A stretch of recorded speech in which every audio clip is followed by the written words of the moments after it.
Hello, everybody. Good evening. Good evening. Hey. Morning. Good morning. No, it's not morning in Florida, but it's not snowing in Florida either. That's right. Right. It is a different world. Yeah. Congratulations on that article. I forget which Rotary publication it was in, but that was a great article in club. Oh, I'm sorry. I missed it. I'm sorry. Did you see the article or receive it that was in the Rotary publication about the Chin Club? Yes. That was really great to have. Yeah. Yeah, it was good. Thanks. We did a blog, and then recently we did a podcast on Satellite Club. So, learning new things at an old age. That's good. Gotta keep learning. Gotta keep learning.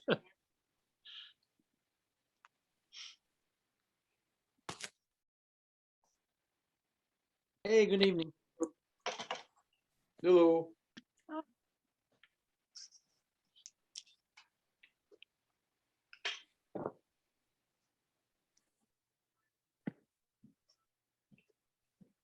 Mark, I didn't recognize you. Sorry about that. Way to go, buddy. No, don't be sorry. You look great. I grew out the beard before for about 6 months, so cleaned it up. How much have you lost? From the Total weight, I lost 60 pounds. Good for you. Wow. Tell us again how you're doing it. Keto. Oh, is that right? Okay, good. Yeah. Tito and tonic, or Tito and clubs. What is it? Tito and what? Well, sometimes it's keto and tonic, and sometimes it's keto and bourbon. But okay. most of the beer disappeared.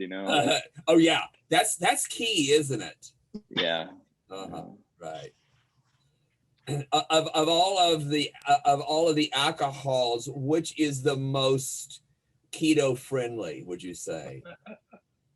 Your clear liquor, your vodka. Vodka and rum have no carbs. Is that correct, Mark? Mm-hmm. Yeah. Mm-hmm. Wow. Yeah, your bourbon, you're fine with bourbon too, bourbon whiskey.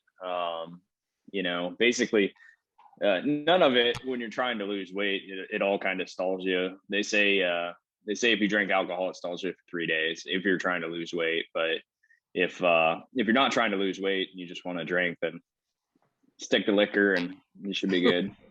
Well, you look great. Thanks. Well, and that's encouraging for me. Mark, my husband, and I started keto about 2 weeks ago. And so now I know I can't do the alcohol either. Bummer. No, I knew that. But he and I both each have lost about 10 pounds so far. At COVID, we packed it on, and I've got to do something to get it off. Yeah, it's amazing. The first couple of months, it just melts. Like it's pretty wild. So what is keto?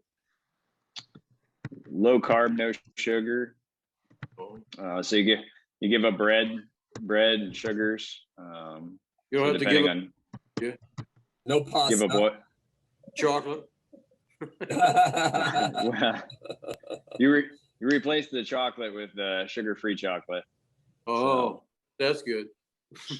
and isn't dark chocolate better than milk chocolate? Yeah. That's what I've heard. That's the line I'm using. Yeah, I like semi-sweet chocolate. So. Right.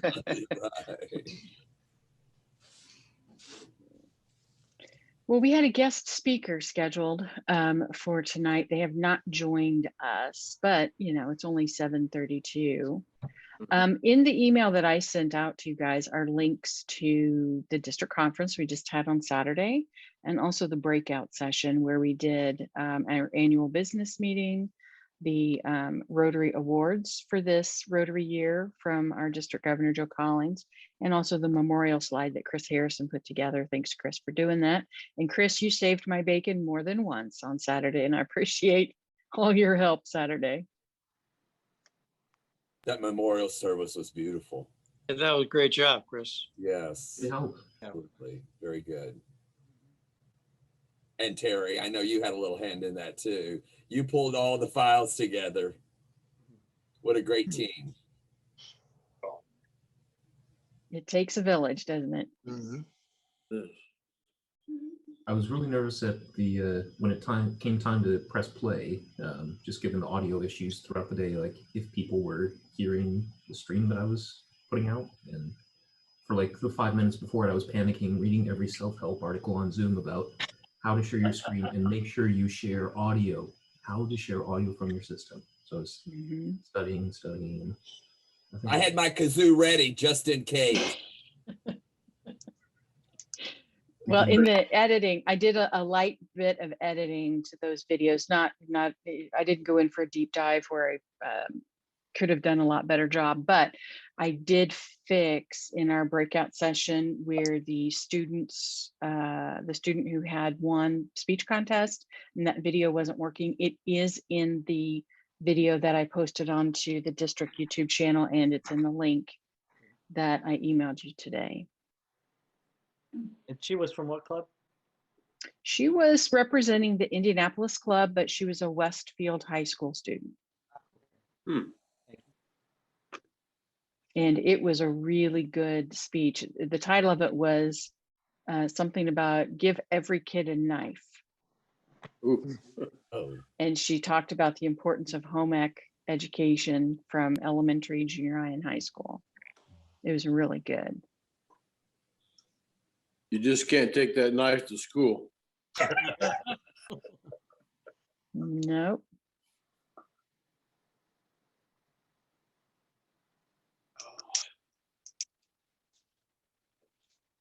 So is everybody enjoying the snow? No. Not really. Steve and Susan Leonard are joining us from Florida, and I guess you don't shovel sunshine. Is that correct? That's correct. You just have to watch for the falling fronds. Fronds? Yeah. Oh. Fronds when they fall. The coconut are not, The various palm trees. yeah, various palm trees. Yeah. Thanks. It's major. Well, it's now 7:35. I've given everybody about 5 minutes to get logged on. Is my Child Advocacy Center, Susie's Place representative on? Yes, that's me. Oh, there you are. Okay, great. You are here. And would you mind introducing yourself to everyone? We're going to officially start in just a minute, but just so that they know who you are. Of course. My name is Gracie Rawson. I am a forensic interviewer at Susie's Place Child Advocacy Center in Avon, Indiana. Thank you. All right. Governor Collins, are you ready to get started? I think I am. I want to begin this evening with a big thank you to Chris, Terry, Joanne, all the participants we had Saturday. If you would have seen behind the scenes, we really struggled, but it came together, and I hope wasn't too transparent that we had so many issues. But with any Zoom, we might as well expect it before we begin. And it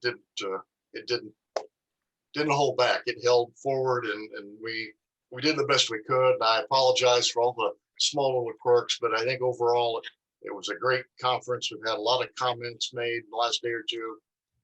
And again, I appreciate your participating. We had upwards of 270 people on the call, so it was very well attended. And I thought the short TED Talk type presentations helped keep it moving.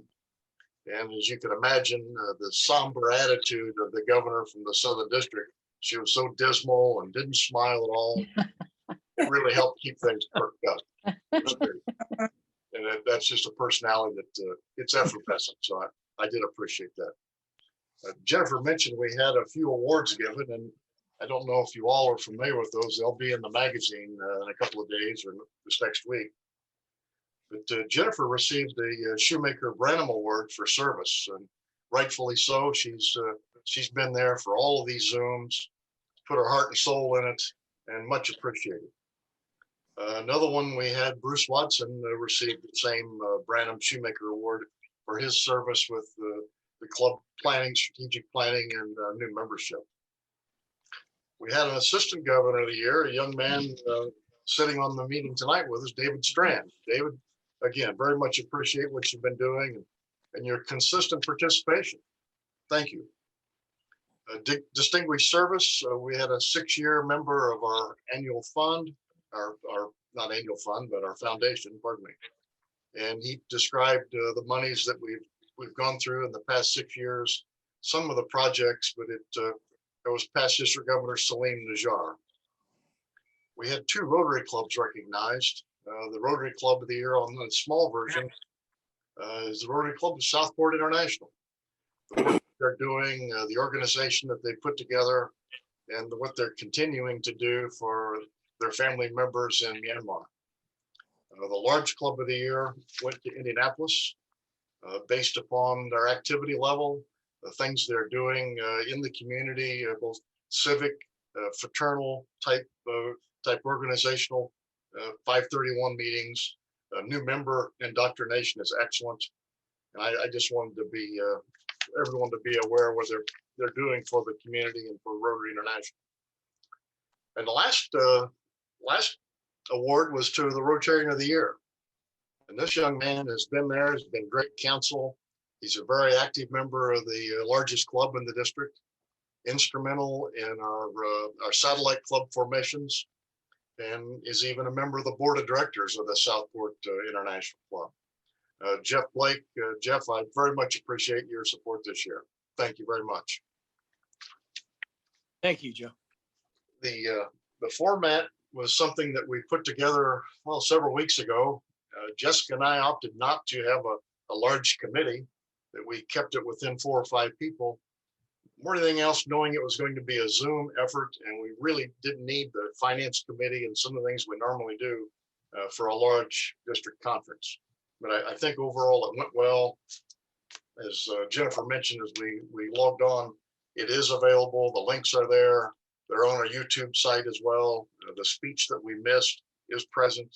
It's an excellent speech, and she received $1,000 for her speech from the district. I just appreciate everyone being there, supporting us, and seeing what Rotary is doing around the world. So without further ado, Jennifer, go ahead and take over.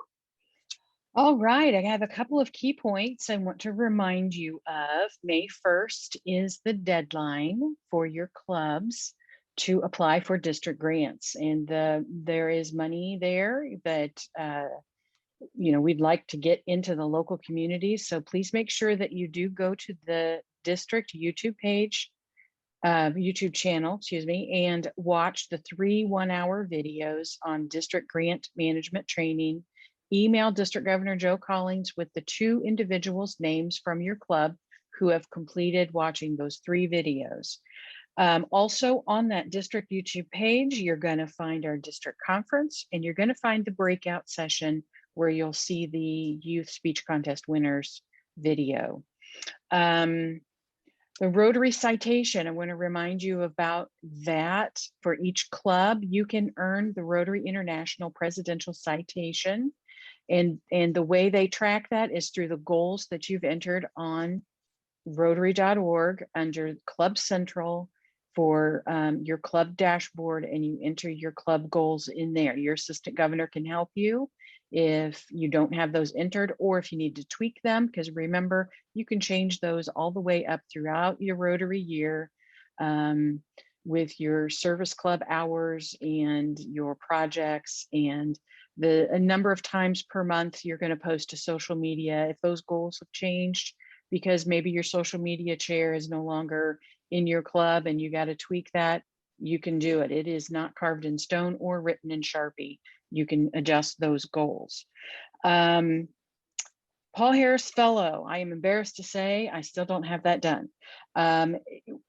Those folks who earned Paul Harris Fellow credits that we were matching points for at the end of the calendar year, the end of December, those folks have earned those matching points. We have not matched them with major donors yet. So when you're doing your Paul Harris Fellow recognition, know that you've got members that still have some additional points they've not yet received. Contact me if you need to know what those numbers will be if you're doing a pinning ceremony pretty soon, and I will let you know that. And the final thing that I had that I wanted to remind everybody was Rotary International's virtual conference.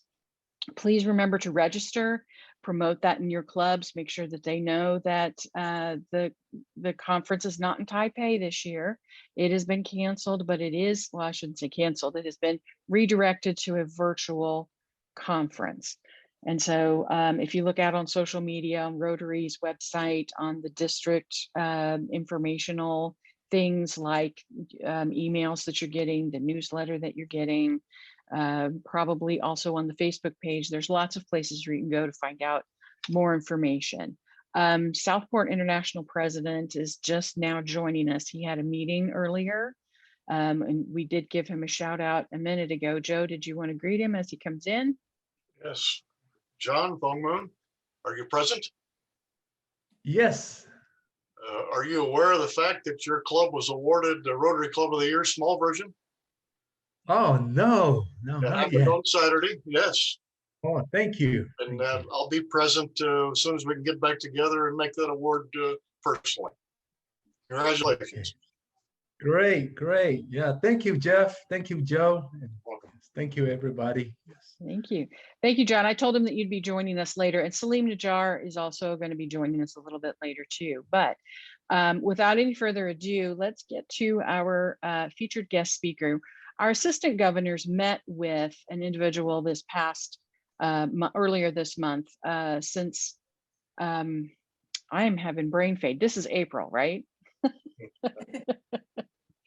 So April is Child Advocacy Center's push for recognizing the need for what they do in the community. It also happens to be Rotary's Maternal and Child Health Emphasis Month. And so we wanted to let you know about an organization in our state, Child Advocacy Centers in every county pretty much, but the folks that we have with us today are based out of Avon. They service Hendricks County and a couple of other areas that are not in our current district.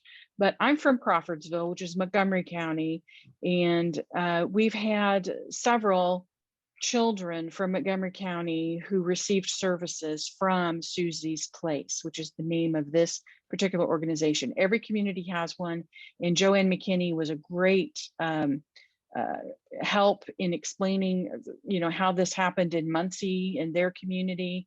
And so tonight we have with us, great, here I go again with another brain fade, Gracie Rawson, who has a very interesting job, and more power to her. I don't think I could do it, but I'm so thankful for what she does for the children of our community. And Gracie, I will turn the rest of this over to you. Thank you for that introduction. I appreciate that.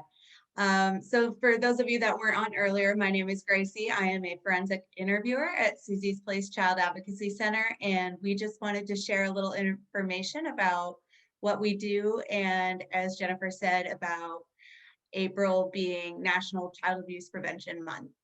So Susie's Place is a child advocacy center. It is a 501c3 nonprofit that specializes in providing forensic interviews to child victims of physical abuse, sex abuse, and neglect. Our founder and executive director, Emily Perry, opened the doors to Susie's Place in Avon in 2009.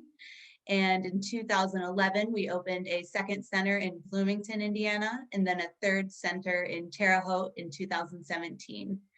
We provide neutral, child-friendly locations for victims to come and share their experience with specially trained forensic interviewers to aid in the investigative process of crimes against children. And in doing so, we utilize a multidisciplinary team approach where we conduct comprehensive investigations with members of law enforcement, Department of Child Services, victim advocates, mental and medical health professionals, and anybody that might be involved in a crime against children. As of 2021, Susie's Place has conducted over 11,000 child forensic interviews with over 70 different law enforcement agencies and 38 counties with the Indiana Department of Child Services. We, in addition to our forensic interview services that we provide, we also have advocacy services that we offer to families and non-offending caregivers that are interested in an ongoing supportive relationship throughout the investigative process. We also provide body safety education programming for children in 86 of our surrounding school areas, as well as abuse prevention education for adults and caregivers. That is the majority of the services that we provide at our center. Many CACs provide very similar services, and that is kind of the idea behind the CAC model. And as Jennifer had mentioned, April is National Child Abuse Prevention Month. Many child advocacy centers and other affiliated organizations host events and fundraisers throughout the month of April to promote abuse prevention and awareness. This year, Susie's Place is hosting a donut drive-through called Donut Be Silent, Be the Voice. We've partnered with different local organizations and businesses to spread awareness with different stickers, flyers, information regarding child abuse awareness. And our next donut drive-through is this Thursday, April 23rd, from 7 a.m. at the Avon Town Hall. I'm not sure the location of all your different Rotaries, but if you are local, we would love to encourage anyone in the area to come down and get a free donut. And when you do so, you can make a pledge to be the voice against child abuse. So that is what we have on our radar right now. And if there are any questions, feel free to ask. We're happy to talk about what we do as a CAC and Child Abuse Prevention Month. And Gracie, my name is Jan Lutz, and I don't feel like I've been stalking your group. So I was asked to come on the call tonight by Susie's Place. I'm actually the state chapter coordinator of the 26 Child Advocacy Centers in Indiana. And so that I could answer any questions you all might have as well. Thank you, Jan. So I did have a question. You threw out a number, 11,000. Are these 11,000 children? And that you said 11,000 in 2020 that your facility has interviewed? Since opening our doors. Since opening your doors. As of 2021, we've interviewed over 11,000. We've done 11,000 forensic interviews. There have been some children have come more than one time, but overall we've performed over 11,000 forensic interviews, yes. And statewide, we pre-COVID, we were doing about 11,000 interviews a year across the state of just forensic interviews, not counting our victim advocacy services and our mental health and medical services. With COVID, we saw a decrease of about 2,000 children in 2020. And we know that child abuse did not go down during COVID. And so we are always on the lookout for those kiddos because many of them did not have a way to report or disclose during COVID-19. So we're always worried about those that didn't have an opportunity to tell a trusted adult about their abuse.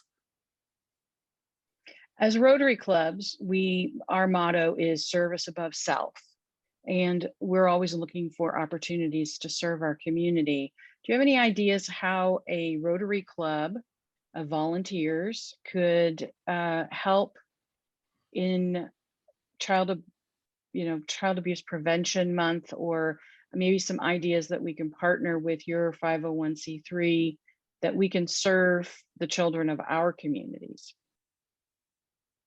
Some very basic things that we are always looking forward to is when children and families come to our center, we want it to feel like home. And so we are always offering snacks and drinks because sometimes children may be hungry when they get there.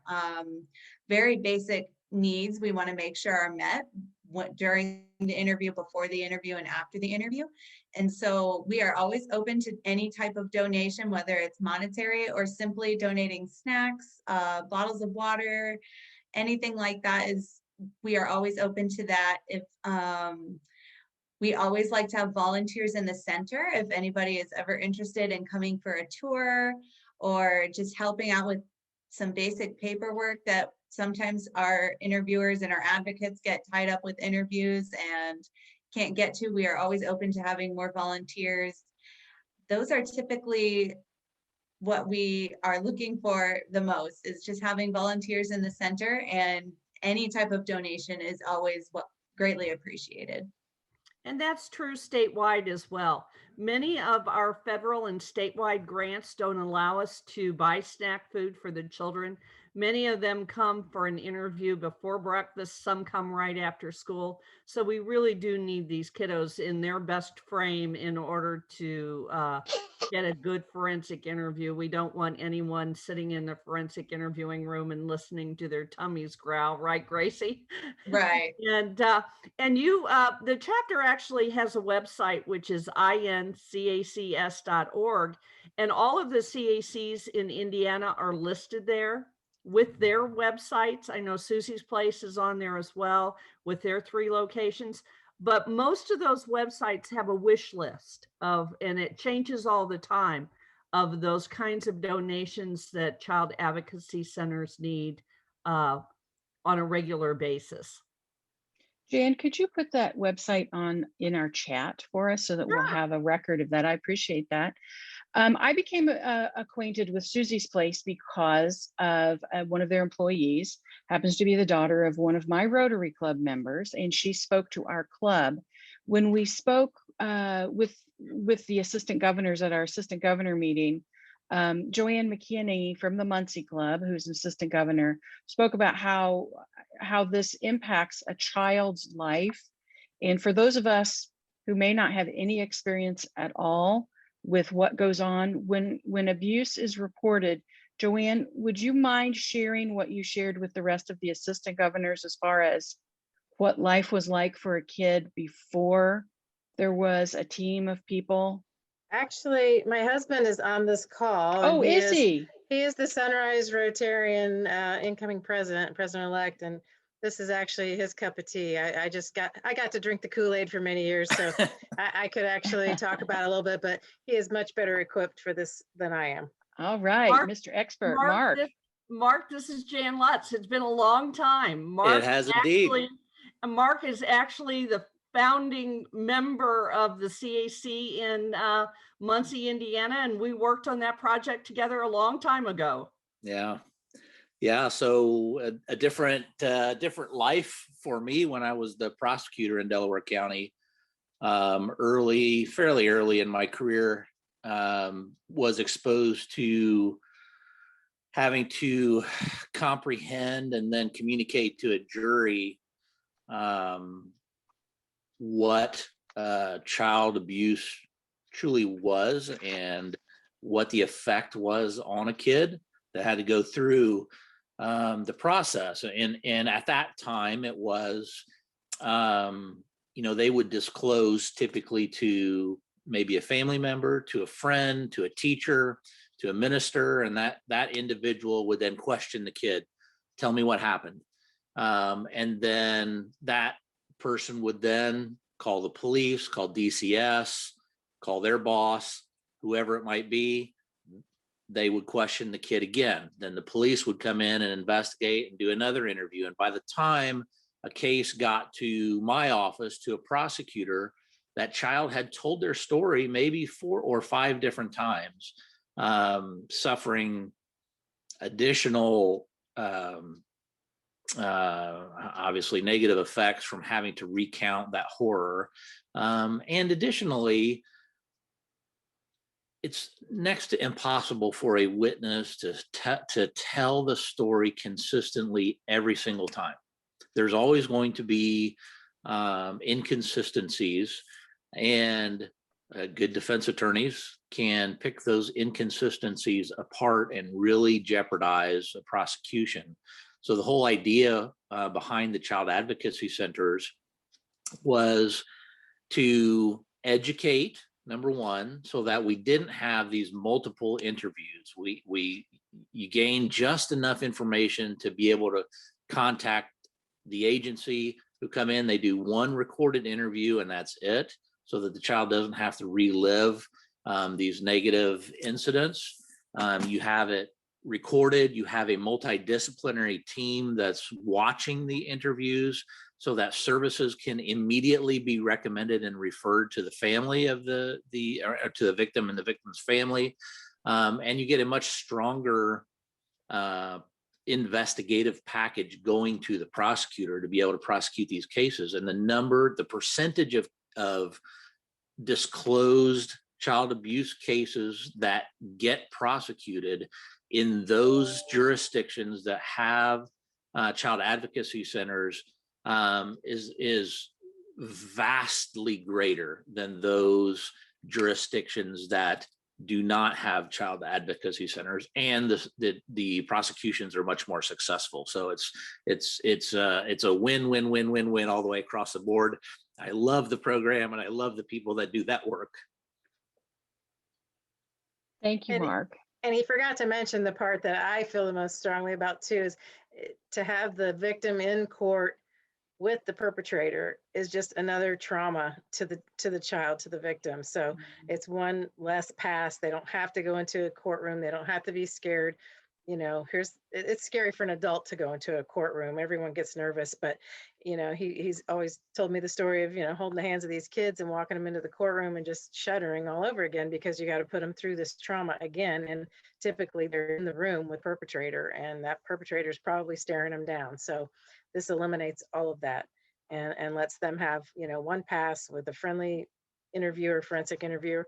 Bless you, Gracie, for your work. And Thank you. Gets it done that way. Okay, so Rotary Club presidents and district leaders, any more questions? We have plenty of time. I think they hit on something pretty basic, and that is the needs list. If clubs in their area, the Danville, Avon clubs, whatnot, I'm sure participate, but we all need to look at their needs list and help them with bottled water or snacks or whatever we can to contribute to the cause. Mm-hmm.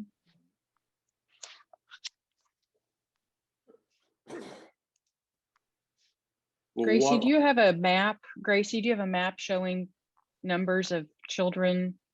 There was a graph that we saw at our assistant governor's meeting that had a picture of the state and the numbers of cases or children served.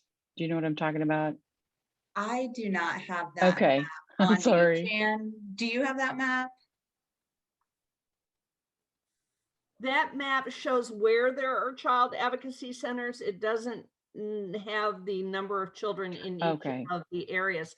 What we have come to realize, and certainly Mark knows this, is that child advocacy centers were not built to be on every street corner like CVS or Walgreens.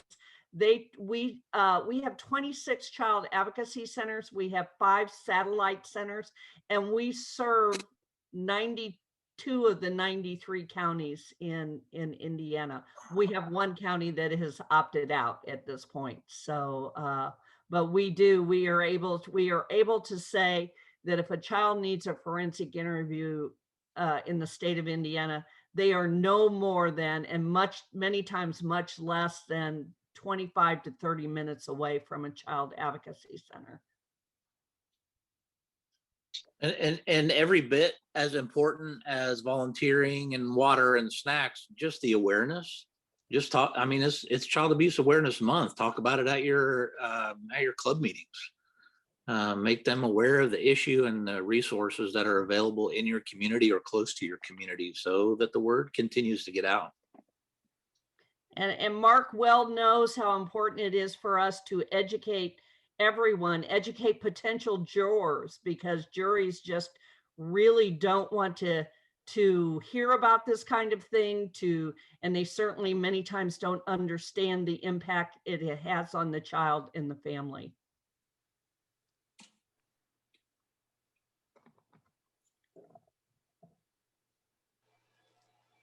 Steve, you had a question earlier and I interrupted you. I just wondered, I think they've answered it. I just want to know, what can the Rotary Club do for them? What would they like us to get them?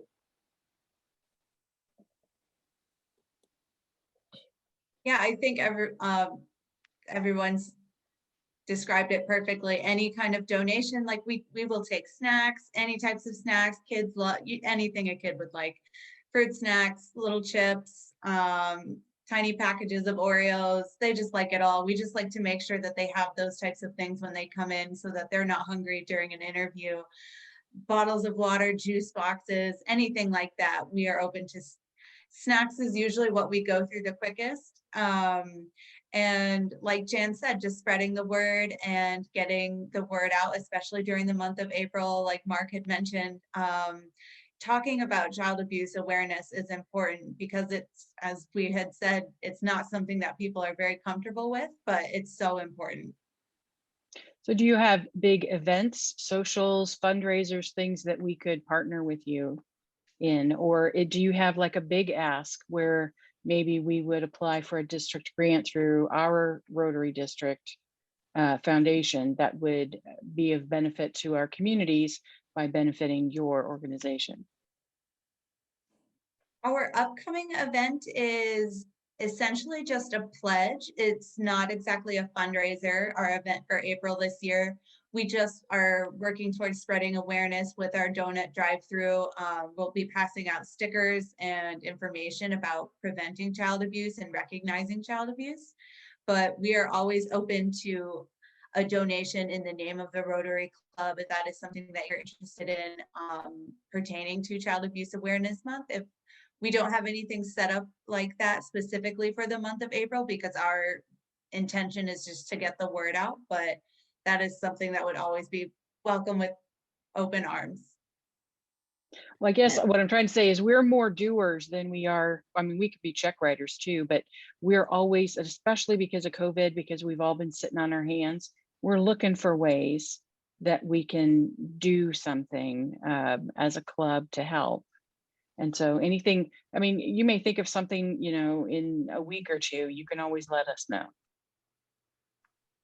And I can absolutely run that by my center as well. If there are things on the horizon that come up that we could use some assistance with, especially virtually, we can reach out for sure.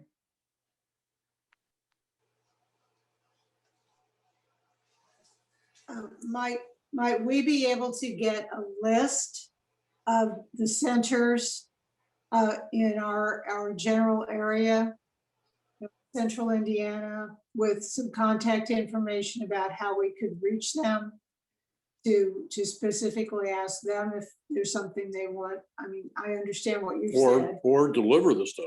Or take stuff to them or do whatever, you know, whatever other things that they would like to have done, because I went online and I can see a map, but I'm not getting any way to find a list. You should be able, there are all the CACs in Indiana have detailed information on that website, but absolutely I can get a list of those in central Indiana. We certainly have a CAC in Marion County, in Indianapolis, one in Avon, one in Carmel, one in Anderson. We just opened a center in Greenfield, Hancock County. So yes, we have many in the Indianapolis area. Thank you.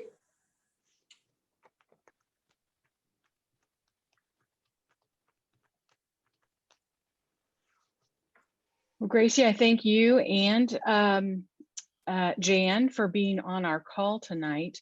Are there any other questions before we go on to the next bit? No more? All right. Thank you, ladies. Thank you very much. And thank you for putting in the chat the website so that we can find more information. And club presidents, let your assistant governor know if you need to schedule a guest speaker on this topic, because we have that information as well. All right, Joe, it is back to you, sir. I thought we might talk about what's coming up next week, and it is World Immunization Week. And Rotary is looking to join to promote the power of vaccinations, of vaccines. So if you would promote that within your clubs, hopefully we can keep the momentum building and we can conquer what we have endured this last year. May will be faced with Youth Services Month. So if you've got an avenue there of discussion for some of the services with with the Rotaract, Interact, whatever you have in your communities, to interface with some of your club meetings possibly and discuss projects that are ongoing. Other than that, it's back to business as usual. We're starting to see clubs meeting. I'm going to make some meetings myself, even though I've been advised not to. But I think we've got to get our engagement back at the front of the train and try to make the most of the rest of the year. So I would appreciate if we've not gotten together, please let me know. I hit Frankfurt, Union City coming up. I've got several scheduled, and I would like to hit as many meetings as possible just to talk about what our international president is trying to do this year from afar and what some of the philosophies are. Love to hear from you. That's all I've got. That's it. Terry Erskine just joined us. Again.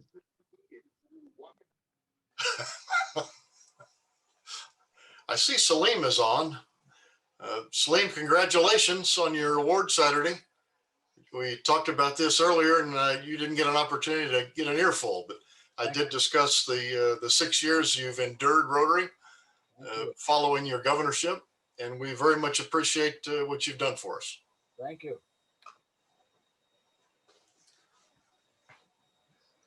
Any other business that, any questions that a club president or a district leader might have for this group that we can discuss? A lot of times when I leave this Zoom open for questions, we get a lot of great participation, a lot of great questions. So this is open forum, whatever you'd like to discuss. Jennifer, I'd like to talk to the crowd for a minute. Okay. I just looked at DACDB and the district grants for this year.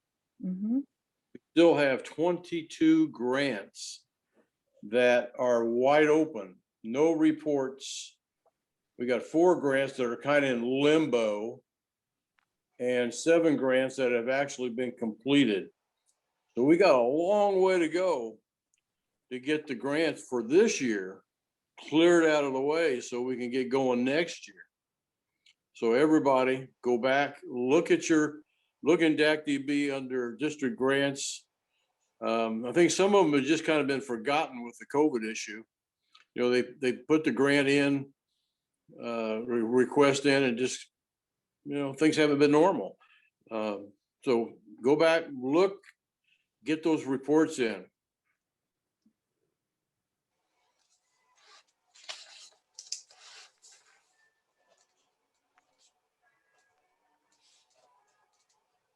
Jennifer? Yes. It's Jeff. Hi, Jeff. One idea we've been kicking around is, you know, Rotaract clubs, we really haven't had that much success with them, especially when they're college-based, just because the fact that the leaders many times, you know, graduate and move away and there's not a lot of continuity. So we're kicking around the idea of having county-wide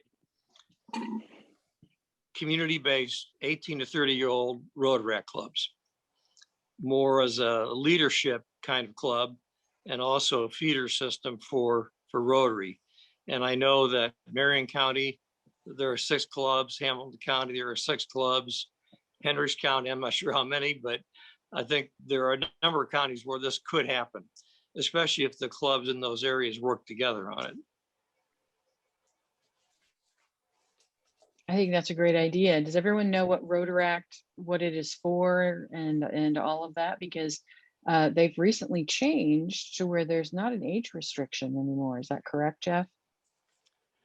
I believe so. I think what it used to be that if you were 30, you had to graduate into Rotary, but now I don't think anyone really, you know, cares. If it works better for a 32-year-old to stay in Rotaract, they can.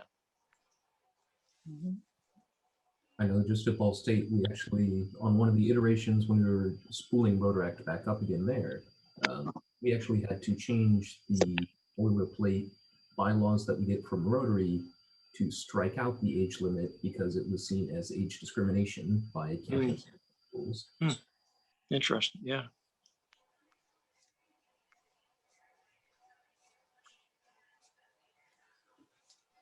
And I'm happy to report that that club reboot that Chris Harrison was so instrumental in is still going strong. We have a meeting, I think maybe every other Wednesday on Zoom, and we're getting ready to graduate into live meetings. We've invited all of the Rotaractors to come to either a morning sunrise meeting or a noon Rotary meeting at Muncie Rotary. It really is going strong. It's a great thing to be a part of. Thank you, Christopher, for your service during those years. And Dale, as you know well, Ben Polk, a good friend of yours, yes, is next year going to be the District Rotaract Chair. So he's a very young, up and coming Rotarian. So that's going to be helpful. He just power washed my potting shed yesterday. You power washed your potting shed on 420? No, yesterday. Kelly got it. 419.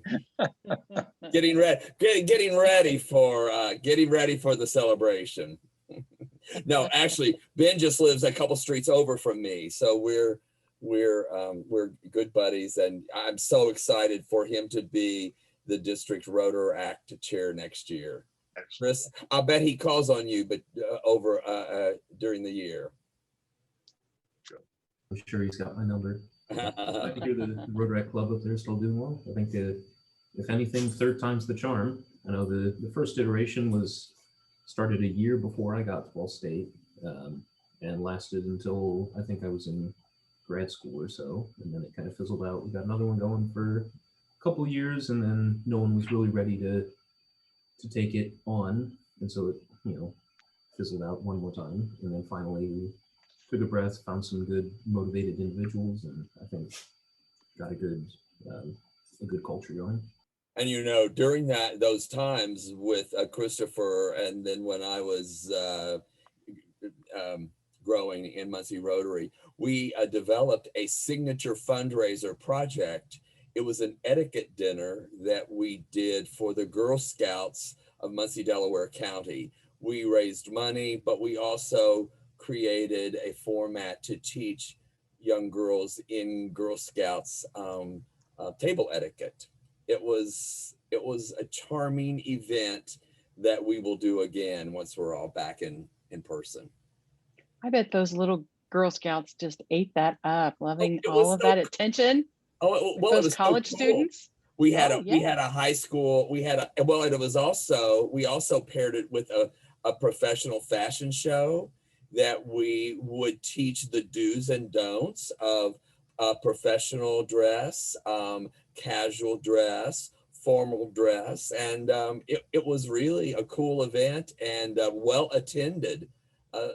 Several hundred people attended and paid and sponsored tables and made money for the Girl Scout troops in Muncie, Delaware County. Awesome. Yeah, it was win-win. Yeah. Hey, Joe, we've got a couple more people on the call that weren't on it at the very beginning, and I got a message. Someone was wanting to know if we could repeat the awards that were given on Saturday. And I'm not saying this because I got one of the awards. There was somebody who asked what someone got. I see a halo. Skip over my award and go on to the others. We did have quite a Saturday, and it culminated with our award ceremony, and then of course the memorial that Chris put together was second to none.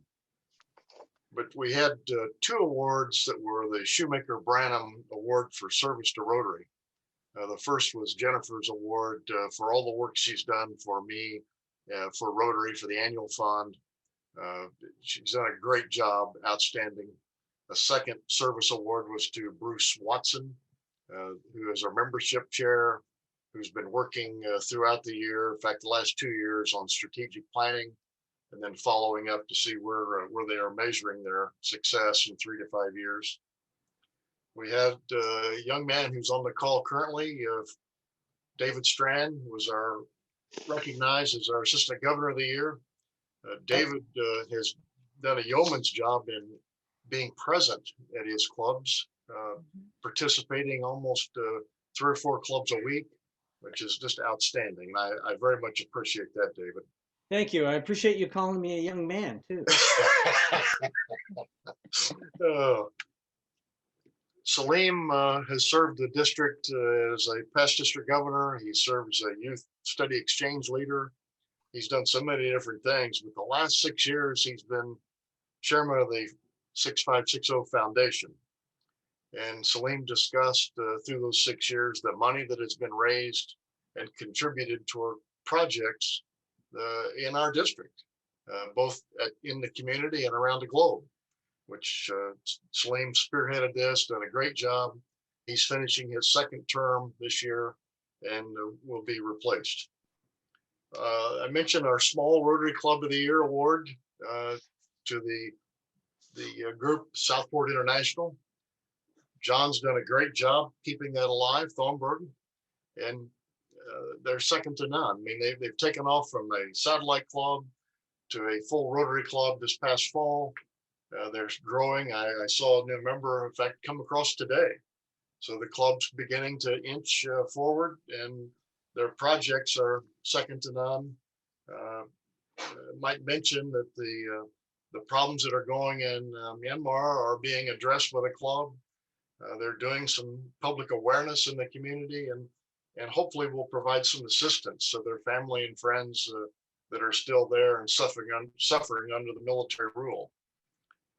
Large Club of the Year, they were chartered in 1913, just a few years after Rotary was founded. They've been a club that has pretty much been the dog wagging the tail of our district for a number of years, several decades, as a matter of fact. But their participation level is what surprised me. I've always watched from afar. I knew they've been active in community projects, but they're not just a few community projects. They're very diverse. They've got an excellent new member education program. They've got a 531 club that's very well accepted. They get together socially.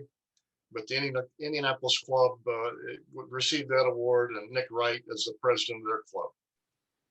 The last award we gave was the Rotarian of the Year. And this is another young man in the district who served many, many years. So unselfishly, has participated in anything he's asked. He's a great counsel, someone to bounce ideas off of. He's chaired our new club extension. Just anything you would ask of this young man, he's done. Paul Harris Fellow. Jeff Lake, thank you. I appreciate the year, and I know you've got plans this coming year to even increase your impact. Those are the things that we talked about concerning the award ceremony. Several people had asked for some time about the effects of the virus. You know, we've all suffered since last March. We've felt it personally. We've had to go through almost social withdrawal. And I tried to turn that around a little bit. I tried to address at the conference, what have we come away from this positively? All the things that we've dreaded and we talk about constantly about things that are impeding action in the clubs, our lack of engagement, our social distancing is just not something that we've endured before. But there have been a few things that have come forward that have been not highly publicized, but we all feel them. And, you know, a small thing like decreasing our carbon footprint. Because of what's happened, there's a tangible improvement in our society. We can actually see blue sky in Delhi. Never seen before. Our families. We've spent the past few years seeing each other in passing. And family dinners were uncommon. And today we have this opportunity again to re-engage with our families. We talked about all work and no play. People are working more before the virus hit. 20% of mothers worked in 1960. Today, 75% of mothers are in the workforce full time. There are 134 countries that have laws setting the maximum length of the work week. The United States is the only industrialized country that does not have a limit on the work week. Perhaps the expected work hours will diminish following the pandemic. People have enjoyed their time off. A big one is we will be prepared. One of the byproducts is depleted grocery shelves. I joke with my mother. I mentioned Saturday about the excessive canned goods in her pantry. And she'd defend the volume by asking, what would she do if she ran out? Well, my reply is you can go to the grocery store. But unfortunately, that's not possible during the pandemic. Improve relationships. The benefit of the virus hiatus is that parents are becoming more involved with their prodigy. You have a better understanding of your child as a student. After the virus ends, you're going to be armed with knowledge that you can foster when the items that they're good at or the items that you can help them with, where you know there's a need to exceed in those subjects they're struggling. Savings is a big issue to curb disaster. The Benjamin Franklin age-old axiom of a penny saved is a penny earned is on its way back. Some people are in a state of panic since they were not prepared financially for this setback. Maybe after things are back to normal, people will become more frugal. Maybe one of the benefits is that we'll have a healthier approach to finance. Our healthcare, our attitude has improved, no question. It's always common to complain about how long we sit in the waiting room or the cost of medicine or our copays. But it's time we appreciate the healthcare professional on the front lines who've been at risk the entire time serving the masses. Appreciation of the great outdoors. We miss going to concerts, movies, restaurants. We can exercise in parks as long as we're socially distant. What if we spent more time in the parks than in malls? How much money would we save? Killing them with kindness. So the word caremongering is a word that didn't exist before the coronavirus. Some of the acts of kindness we're all aware of are supermarket runs for those unable, cooking meals for those in need. Can these acts of generosity continue when the quarantine is lifted? United we stand and divided we fall. Possibly the largest plus we can envision and can place ourselves in focus. America has not been so divided since the Civil War. The division between the red and blue is obvious. Few politicos cross the aisle in Washington to accomplish anything. However, much like 9/11, there is increased unity. We have to all be on the same page to sniff out this pandemic. Can the country emerge from a virus with unity? The only way we're going to progress is if we connect. We mentioned, how do we relate this to Rotary? How do we effectively make these transitions? Our membership was less than computer literate, as we've learned virtually to gather for meetings. The lack of engagement is being met both by local members, but also by those who are vacationing or even from other continents. Yes, we miss the personal face-to-face, but adapting to conditions present has made us realize how important our association with one another truly is today. We faced challenges before, and through our Rotary world, we address these obstacles and we find solutions. Polio, the need for clean water, basic literacy, healthcare, and numerous other social issues are on the forefront of what we're all about. Together, we're able to solve complex issues, and it makes us better for doing so. Learning from our experience as Rotarians allows us to connect leaders, link diverse perspectives, and build lasting relationships to take action in our communities and, of course, around the world. I just want to throw this out. There are some positives from our pandemic, as much as we hate to admit it. But we have to take that step. We've got to reunite. We have got to appreciate the good things in life. And I think for most of us, we've seen this. We're seeing it with our family structure. We're seeing with what's going on around us. And I just hope we can continue it. Thank you. Thanks, Joe. Anybody else have anything else? We've got 2 whole minutes before the hour is up. Jennifer, I got a point of interest. Uh-huh. I've been fortunate to have 3 of my clubs all have their 100th anniversary. I don't know, maybe it's just down the road from Chicago that makes that happen 100 years ago. But the 4th club, which happens to be my home club, has an anniversary that happens to be today. And this is their 28th year in existence. And I just wanted to shout out to Lafayette Daybreak Rotary that I'm pleased to be their AG as well. Thank you. That's a great, Congratulations. great club, David, and we appreciate their support of the Satellite Club. They're doing a wonderful job in 28 years. Thank you. Thank you all.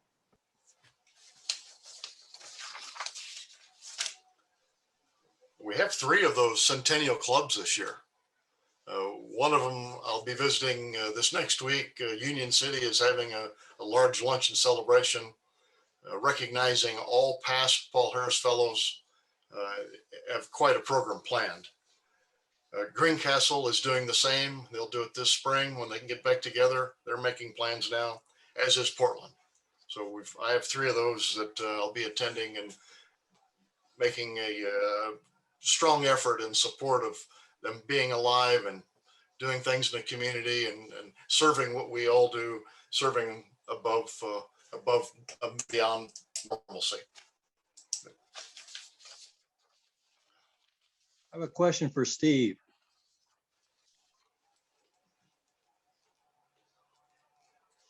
Is he still on? Steve Leonard, are you there? See ya.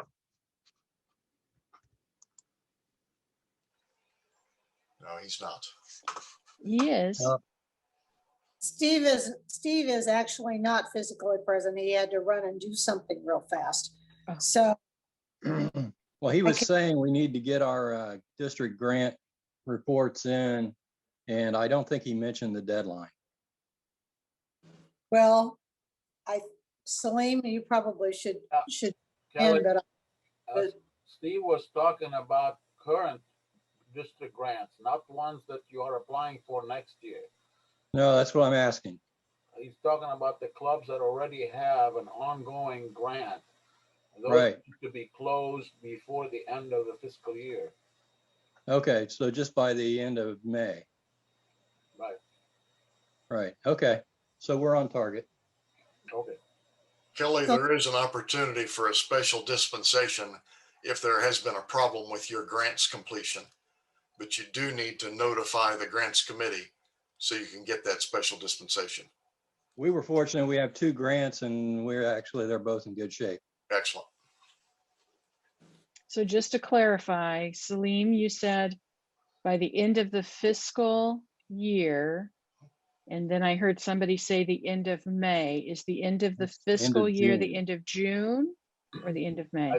I think we'd like to know by the end of May if the grant will not be completed by the end of June, so that we could set that money aside and put it in the district foundation so that when the grant is completed, the money will be available to be sent to the club. Okay. We're going to be done. We'll be good. Okay. Steve just worried me a little bit. It sounded like maybe we were running late. Well, we've got 22 grants that still need to be closed out for this year. And we've only got about 6 grants for clubs submitting grants for next year. Well, you know, we're all deadline oriented, man. Yeah. Deadline. So Steve, what my sister and I used to do for our mother when we needed to be picked up from school at 3 o'clock, we'd tell her we needed to be picked up at 2:30 so that we weren't, you know. May 1st was made with that thought in mind. Oh, so there might be some wiggle room there? No, no wiggle room. Terry, I see your hand is up. You have a question? No, I was just going to reply that in DAC-DB on the grants module overview for this year, it's noted that the deadline is June 15th. I fixed that. For this year, closing out the ones this year shows June 15th.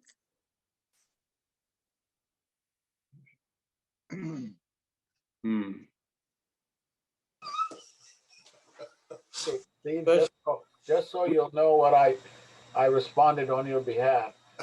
I told them that the district grants have to be completed by the end of the fiscal year. But if it's not going to be complete, Right. we want to know by the end of May. Right. Well, it says here on the final and interim reports, May 15th, if you're not going to complete your grant, you need to submit an interim report by May 15th. Okay. So, you know, you can look back there. If you're not going to get your grant done, submit the interim report so we know what's going on. We're going to be done. Good.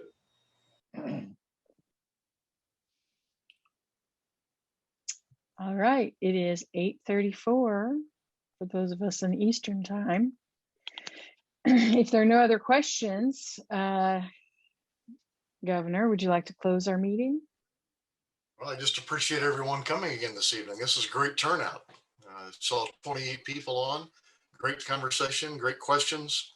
Jennifer, thank you for bringing the program this evening. That worked extremely well with our assistant governor meeting, and it's nice to see the awareness with the advocacy group that is in all the communities, all but one in the state, all 92.